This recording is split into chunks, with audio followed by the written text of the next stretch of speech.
Thank you, guys. Thank you, Dr. Truffle. I just want to say it's such an honor to give a speech in front of a Congress member of the United States. People say American dreams are dead. Nah, bro. Before everything, I want to congratulate Dr. Chaudhry, Dr. Pace, Dr. Pham, Chief Pham, known as T.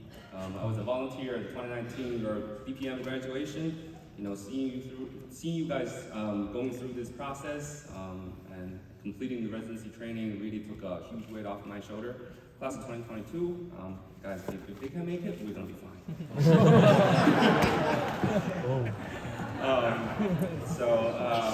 Now I want to start my speech. Good morning, buenos dias, assalamu alaikum, salam, buongiorno, calimera, Kari, kakos di, sigini, kushandi. Thank you. Kimcho, namaste, sawadika, yatra vinaka, annyeonghaseyo, zosan, zaoshang. And to all the New Yorkers here, how you doing? Ladies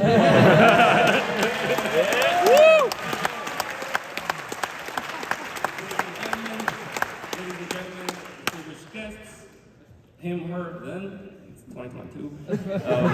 Our beloved attendings, faculty, staff, families, friends, and they come here. Welcome to our graduation ceremony. Last but not least, class of 2022. What do you do, baby? One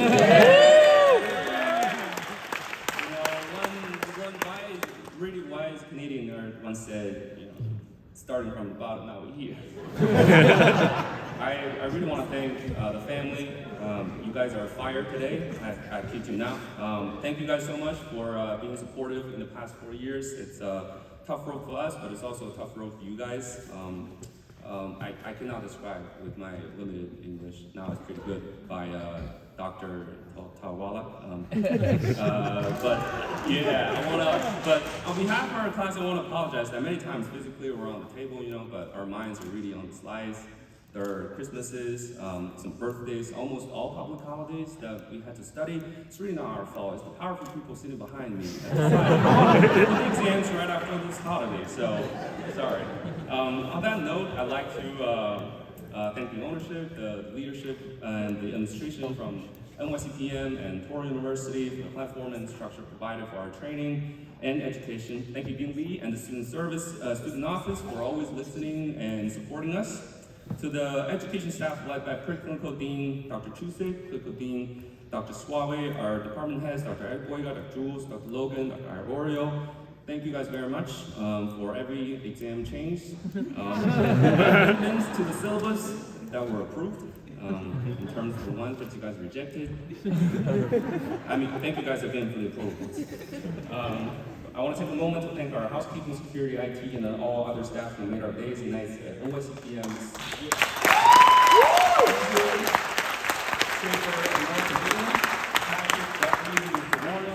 also known as NYCPM David Dan. Rose, John, everyone, thank you guys.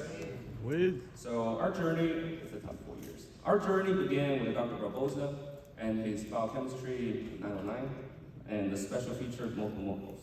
We learned clinically was crucial from Dr. Battaglia. Dr. Lever taught us what's ubiquitous and also a lot of bad jokes. Dr. Krishna taught us the basic of all our future surgery, lower extremity anatomy. Dr. Gus Constantouris chiseled all those antibiotics in our brain. I don't know, I think maybe it's a rumor that before boards you guys are a little worried about us. We clocked 95% passing rate.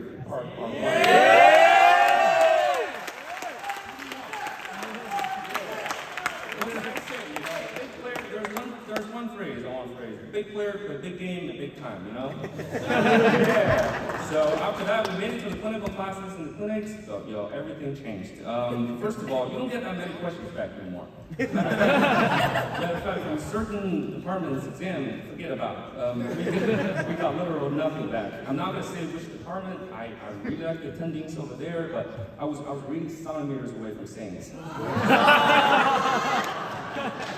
Why do I let this kid? Wait, now. I think think the amount of questions we got back as a class during the entire third year is pretty much the amount of times the New York Knicks made it to the playoffs in the last 20 years. Yeah, I'm a Raptors fan, sorry. In the clinics and the OR, things are much more fun for sure. We got to see and or do what we learned in the classroom. Thank you guys very much for teaching us the techniques and tricks. Also for all the educational questions. Is it PAB or PR? Which one is a Weber C and which one is a Weber B? Dr. San, who that be? We learned what a Levitt special is.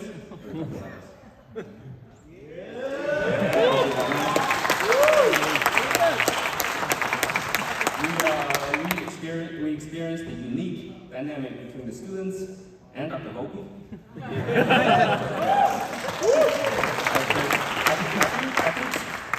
Now Dr. Stringham does the best, mimic, but I'm going to try. Don't give me an philosophical argument. I appreciate your curiosity, but I think sometimes your questions are outrageous.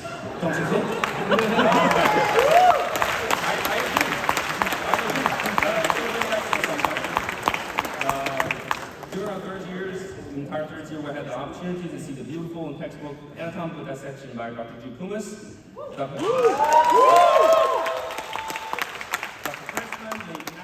Phenomenal slides in radiology, one of the rotation where us students learn the most. And Dr. Goy, have you seen Dr. Goy standing like a Cristiano Ronaldo, hammering that intramedullary rod into the tibia? That's not an image of a strong, independent female physician. I don't know what it is.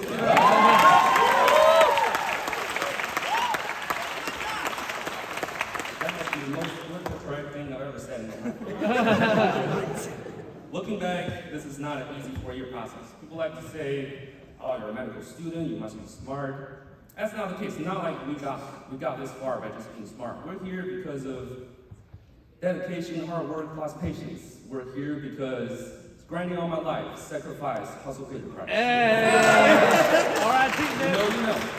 Those were semesters where we felt like we could hardly breathe. There were times we had to calculate how many hours we can afford to sleep versus how much we still need to memorize. It is kind of barbaric, like what Dr. Jules would call a Keller bunionectomy.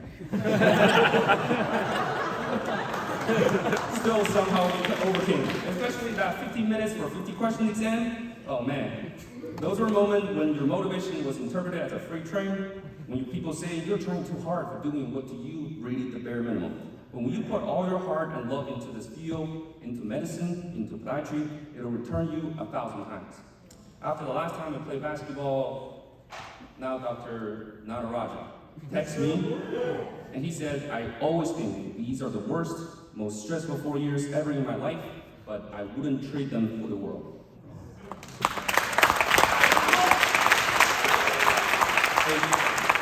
If I could take liberty to add anything to that quote, I would add, I wouldn't do these 4 years with anyone else, only with my class.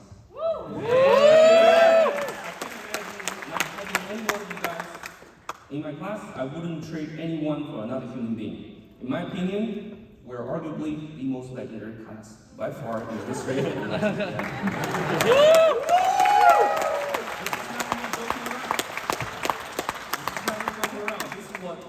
Dr. Twala would say facts. Not because of the passing rate, not because of the 100 passing rate for part 2, not because our GPA, not because the caliber of the program that we're extranet and matched to, and definitely not because of the fact that we're the class walking to the clinic at FCN White and 3 New York City Hospital at the peak of COVID-19. We're unique and special because the people and the chemistry in our class. Let me tell you that. When I was struggling between second and third year in the middle of something, Amira, Dr. Abiheda, said to me, left will never be linear for you. There's no perfect time to do anything. The time is when you want to do it. That almost became my motto.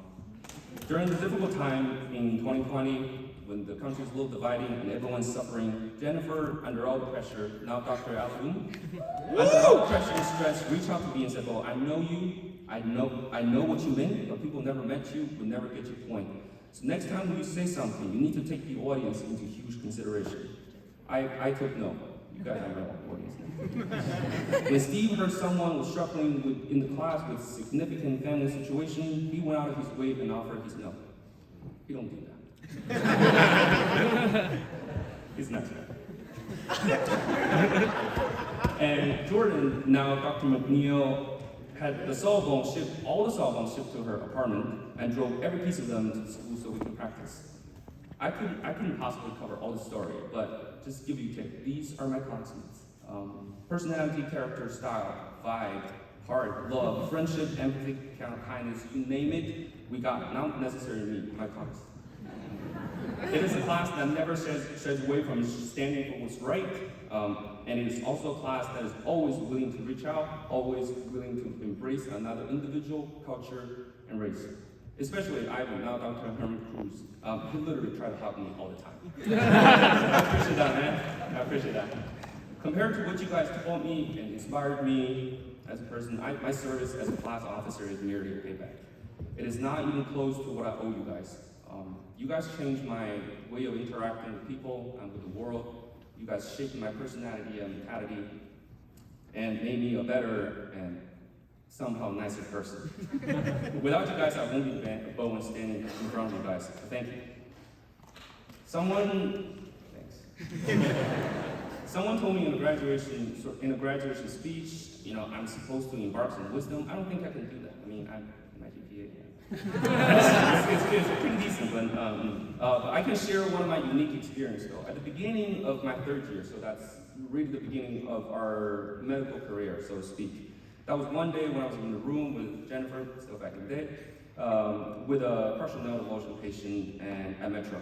Dr. Jabra, believe it or not, walked in and passed me the first piece of instrument that I ever held, a spatula. And he pointed to the patient and he said, all right, you're gonna do it. So at that moment, I was standing there, everything faded away. Everything faded away, all I can see is the toe. I feel like the time is in a slow motion. I was in the zone, it was out of our experience. For a long time, I don't know what happened. I thought it was fate, I meant to choose this career, I'm just talented, and surgical since I'm umbilical, and however, after matching, this whole wave of imposter syndrome kicked in. I don't know if you felt that, but I did.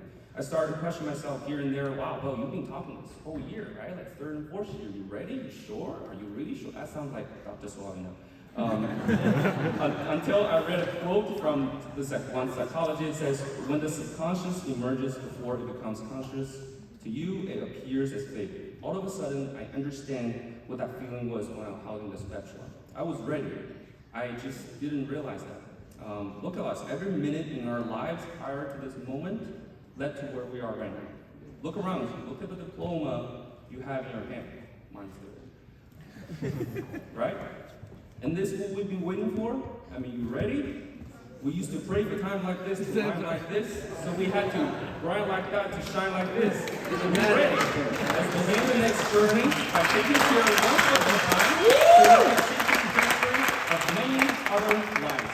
Next time you see that big step, forget about the fear, forget about it might be too far to reach, forget about the thought that you might not be able to make it. Take that jump. And that is the end of my speech. Thank you guys so much for everything in the past 4 years. Yeah!